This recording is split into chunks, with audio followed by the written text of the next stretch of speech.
बदलापूर येथे चिमुरड्यांवर झालेल्या अत्याचाराप्रकरणी दोषींना कडक शिक्षा व्हावी या उद्देशाने रसायनी उल्वे येथे पनवेल महानगरपालिका माजी विरोधी पक्षनेते प्रीतम म्हात्रे यांच्या नेतृत्वाखाली निषेध आंदोलन करण्यात आले।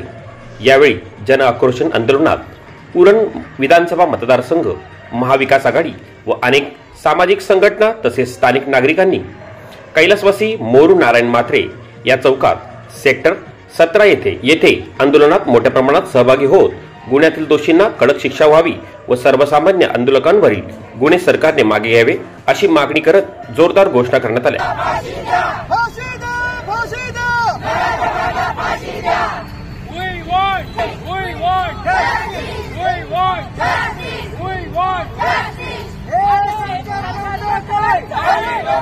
मराठीमध्ये राहणारा, महाराष्ट्रामध्ये राहणारा मराठी माणूस, मी कुठल्याही पक्षाच्या वतीने किंवा कुठल्याही लेवलच्या वतीने बोलत नाही। मी फक्त एक सुजाण नागरिक या हिशोबाने माझी भूमिका मला मांडायची आहे। आज एकच सांगतो तुम्हाला, जो बदलापूरमध्ये प्रकार घडला अतिशय निंदनीय आहे।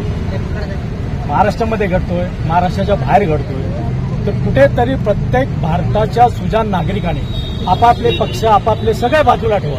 मी एकच सांगेन, हा महाराष्ट्र छत्रपती शिवाजीने घडवला, छत्रपती धर्मवीर संभाजी महाराजांनी योगदान दिलं, बाळासाहेबांनी योगदान दिलं, डॉक्टर बाबासाहेब आंबेडकरांचं योगदान, धर्मवीर आनंदीकेचं योगदान आहे। फक्त आम्ही आज या महाराष्ट्रामध्ये एकच करतोय, आपापले पक्ष, ना कुणाला महाराष्ट्राची पडले ना कुणाला देशाची पडले, हे त्रिवार सत्य आहे, हे लक्षात घ्या। हा प्रत्येक पक्ष फक्त आपली आपली दुकानं चालवण्यापुरता हे वापर करतात संपूर्ण जनतेचा, आणि आज असं करता करता महाराष्ट्र कुठे नेऊन ठेवलं हे लक्षात घ्या। आज 4 वर्षाच्या चिमुकलेपर्यंत हे घटना घडायचा प्रयत्न घडतोय। मग महाराष्ट्र कुठे आहे आपला? महाराष्ट्रामधले जे मोठे बोलतात, मी बाळासाहेबांचा, मी आनंदीकाचा, मी अमक्याचा, मी तमक्याचा, मग आता कुठे गेलात? अरे मी तर म्हणतो, एक लक्षात घ्या की ज्यावेळी कधी असा वेळ प्रसंग येतो त्यावेळी आपले आपले पक्ष बाजूला ठेवा, आपली दुकानं चालवायची बाजूला ठेवा, सगळ्यांनी एकत्र या। आज महाराष्ट्रामध्ये मी म्हणणारे मोठे पडलेत, पण त्यांचं सगळ्यांचं पितळ उघडं पडतंय। का उघडं पडतंय?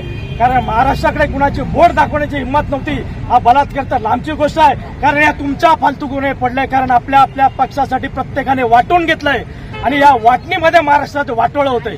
महाविकास आघाडी आणि महिला संघटना यांच्यातर्फे गेल्या कित्येक दिवसात जे काही प्रकार होत आहेत त्यांचा तर आपण नक्कीच निषेध करणारच आहोत।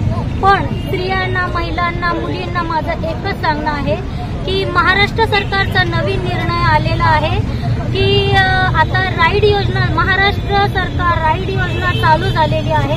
तर ज्या वर्किंग वुमेन असतील 10 ते 6, रात्री 10 ते सकाळी 6 च्या वेळेत जर तुम्हाला हेल्प लागली तर 1091 ह्या हेल्पलाईन नंबरवर तुम्ही कॉल करा, तुम्हाला सुरक्षित तुमच्या घरी पोहोचवलं जाईल। तर थँक्यू।